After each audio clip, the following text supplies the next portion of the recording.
دوستو آج کی ویڈیو میں ہم آپ کو بتائیں گے یہودیوں کا پورا اتہاس کہ یہودی کون ہیں اور ان کا مقصد کیا ہے اور یہودی مذہب کیسے شروع ہوا اور یہودی مذہب آخر مسلمانوں سے چاہتا کیا ہے اور ان یہودیوں نے اپنے سینوں میں کون سا راز چھپایا ہے اور یہودی لوگ کون سی پرانی نشانیوں کو ڈھونڈتے رہتے ہیں۔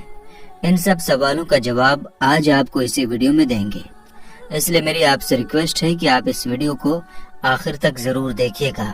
دوستو دراصل یہودی ایک ایسی بری قوم رہی ہے کہ جنہوں نے ہزاروں سال اپنی زندگی اللہ تعالیٰ کی نافرمانیوں میں گزاری ہے۔ حضرت یعقوب علیہ السلام کے زمانے سے بنی اسرائیلی نامی اس قوم کی شروعات ہوئی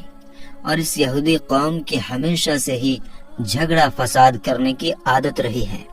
اور اللہ تعالیٰ نے اس پر بہت بار لعنت کی ہے، اور اس بنی اسرائیل کے دھوکے بازی کی پوری کہانی قرآن پاک میں بتائی گئی ہے، جس کے بعد اس قوم کو حکومت کے پد سے ہٹا دیا گیا اور پھر اس کی جگہ حکومت کا پد مسلمانوں کو سونپ دیا گیا۔ دنیا بھر کی قوموں میں یہودی ایک ایسی قوم ہے جس کو اللہ تعالیٰ نے سب سے بڑا مجرم ٹھہرایا ہے۔ قرآن شریف کو غور سے سمجھنے پر یہودیوں کا جو جرم کھل کر ہمارے سامنے آتا ہے، آج آپ کو اس ویڈیو میں خود بخود معلوم پڑ جائے گا۔ دوستو یہ قوم ہمیشہ وعدے کے خلاف کام کرتی تھی۔ آخرکار طور پہاڑ کو اٹھا کر ان کے سروں پر لٹکایا گیا، لیکن اس کے باوجود بھی ان کے وعدہ توڑنے کا سلسلہ چلتا رہا اور وہ لوگ قرآن کی آیت کو بیچ کر اپنے گانے بجانے کا شوق پورا کرتے تھے، دوسروں کو نیکی کرنے کو کہتے تھے لیکن خود نہیں کرتے تھے۔ اور میرے دوستو ان کو فرعونیوں کے ظلم سے بچانے اور سمندر میں راستہ دیے جانے کے باوجود بھی یہ لوگ اللہ تعالیٰ کی نافرمانی کرتے رہے، اور جب موسیٰ علیہ السلام طور پہاڑ پر جا کر اللہ تعالیٰ سے بات چیت کرتے تو اس بیچ اس قوم کے لوگ بچڑے کی پوجا کرنے میں لگ جاتے۔ ان کی اس حرکت کو دیکھ کر اللہ تعالیٰ نے موسیٰ علیہ السلام کے ذریعے حکم دیا کہ گائے کو ذبح کرو، تو یہ لوگ سن کر حیران ہو گئے اور ان لوگوں نے موسیٰ علیہ السلام سے کہا کہ آپ جائیے اور اللہ تعالیٰ کا صحیح حکم لے کر آئیے، اور اس طرح ان لوگوں نے 5 بار موسیٰ علیہ السلام کو طور پہاڑ پر بھیجا، صرف اس لیے کیونکہ وہ لوگ گائے کو ذبح کرنے سے بچنا چاہتے تھے، اور وہ لوگ کھلے عام کہتے تھے کہ وہ اپنی آنکھوں سے دیکھے بغیر اللہ پر ایمان نہیں لائیں گے۔ خیر دوستو، اللہ تعالیٰ نے جب انہیں بغیر محنت کیے آسمان سے کھانا بھیجوانا شروع کیا تو ان لوگوں نے ضد کر کے اس کو بند کروایا، اور انہوں نے حضرت موسیٰ علیہ السلام سے کہا کہ ان کے لیے کھانے پینے کا انتظام جیسے کہ اناج، سبزیاں، پھل وغیرہ زمین میں ہی اگا دیا جائے، جبکہ دوستو ریگستان کی کڑک دھوپ سے بچنے کے لیے بھی اللہ تعالیٰ کی طرف سے ان پر بادلوں کا سایہ کیا گیا۔ لیکن اتنا سب کچھ ملنے کے باوجود یہ لوگ اللہ تعالیٰ کے سامنے نہیں جھکے۔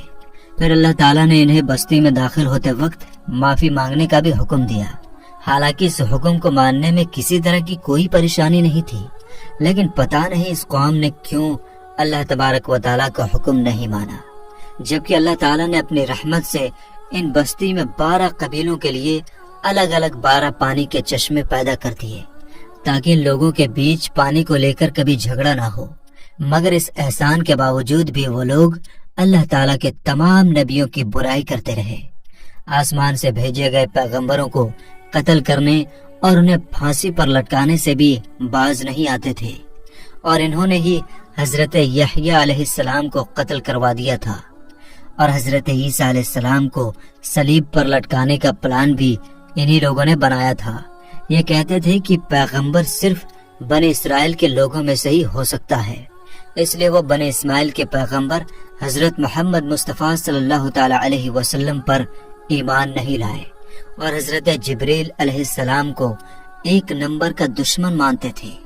اس لیے کیونکہ حضرت جبرائیل علیہ السلام وحی کے ذریعے ان لوگوں کی پلاننگ کی خبر اللہ تعالیٰ کے نبیوں کو دے دیتے تھے،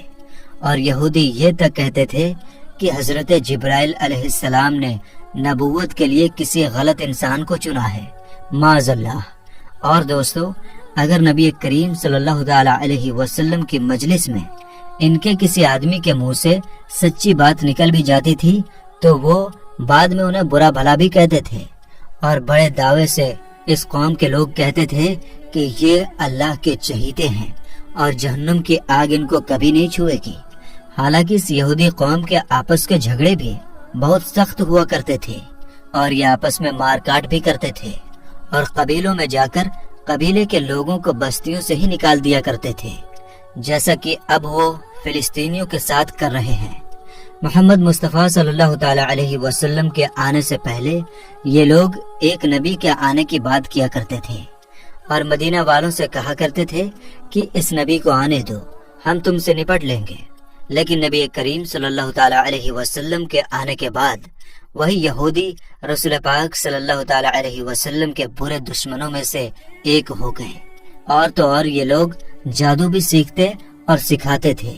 اور اسی جادو سے میاں بیوی کے بیچ جھگڑے فساد کروا دیتے تھے اور اس جادو کو حضرت سلیمان علیہ السلام سے بھی جوڑ دیتے تھے۔ حالانکہ قرآن پاک میں موجود ہے کہ حضرت سلیمان علیہ السلام کا دور دور تک جادو سے کوئی مطلب نہیں ہے، کوئی تعلق نہیں ہے۔ نبی کریم صلی اللہ تعالی علیہ وسلم پر بھی ان یہودیوں نے ایک بار جادو کیا تھا، اور اس کے علاوہ ایک بار حضور نبی کریم صلی اللہ تعالی علیہ وسلم کو چٹانوں کے ذریعے زخمی کرنے کی بھی کوشش کی تھی، اور اللہ تعالیٰ کے پیغمبر حضرت سلیمان علیہ السلام کو بھی وہ نبی نہیں مانتے تھے بلکہ ایک بادشاہ سمجھتے تھے، معاذ اللہ۔ اور اپنے پیغمبروں اور نبی کریم صلی اللہ تعالی علیہ وسلم سے یہ لوگ خورد کر سوال کیا کرتے تھے، اور اپنے ساتھ ساتھ مسلمانوں کو بھی یہ کام کرنے کے لیے اکساتے تھے۔ لوگوں کو ہمیشہ سچائی کے راستے سے، حق کے راستے سے، اللہ تعالیٰ کے راستے سے روکتے تھے اور لوگوں کا مال ناجائز طریقے سے کھا جاتے تھے۔ انہوں نے سے زمین پر 2 بار بہت بڑا جھگڑا فساد کیا ہے، اور تو اور دوسروں کی بیویوں کو تاک جھانک کرنے اور ان سے خود اپنی بیٹیوں بہنوں کے ساتھ بدکاری زناکاری کرنے کا الزام بھی لگاتے تھے، اور ایسا بیکار کام کرنے میں یہ ذرا سی بھی شرم محسوس نہیں کرتے تھے۔ جب حضرت موسیٰ علیہ السلام نے یہودیوں کو فلسطین کے حکمران کے خلاف جنگ کرنے کا حکم دیا تو ان یہودی قوم کے لوگوں نے ہی کہا تھا کہ اے موسیٰ، ہم وہاں ہرگز نہیں جائیں گے، وہاں پر آپ جائیں اور آپ کا رب جائے، ہم نہیں جائیں گے، ہم تو فی الحال یہیں پر بیٹھے رہیں گے۔ اس کا ذکر سورہ مائدہ کے آیت نمبر 24 میں موجود ہے، اور قرآن پاک میں ایک اور جگہ ہے، اور ان میں سے کچھ لوگ ایسے ہیں جو کہ کتاب پڑھتے ہیں اور زبان کا الٹ پھیر اس طرح سے کرتے ہیں کہ تم سمجھو کہ وہ کچھ وہ پڑھ رہے ہیں کہ وہ کتاب ہی کی عبارت ہے۔ اور یہ سورہ آل عمران کی آیت نمبر 78 میں موجود ہے۔ اور ایک جگہ قرآن پاک میں ہے کہ ان یہودیوں کی گستاخی اتنی زیادہ تھی کہ وہ یہ بھی کہتے تھے کہ معاذ اللہ، اللہ فقیر ہے اور ہم امیر ہیں، نعوذ باللہ۔ سورہ آل عمران آیت نمبر 181۔ اور ایک جگہ قرآن پاک میں موجود ہے، اور نعوذ باللہ یہ کہتے تھے کہ یہ جانور اور یہ کھیت محفوظ ہیں، انہیں صرف وہی لوگ کھا سکتے ہیں جنہیں ہم کھلانا چاہتے ہیں۔ قرآن مجید کی سورہ انعام آیت نمبر 138 میں موجود ہے۔ قرآن پاک میں ایک جگہ اور یہ ہے، ان میں سے ایک جماعت یہ کہتی تھی کہ نبی کریم صلی اللہ تعالی علیہ وسلم پر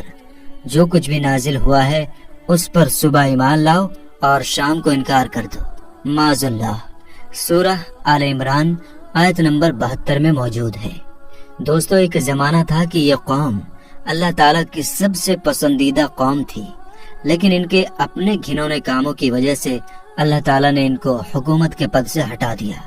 اور میرے دوستو، یہودی کیونکہ قرآن پاک کو نہیں مانتے، اس لیے انہیں پتہ نہیں ہے کہ ہم اللہ تعالیٰ کی بارگاہ سے ٹھکرائے ہوئے ہیں،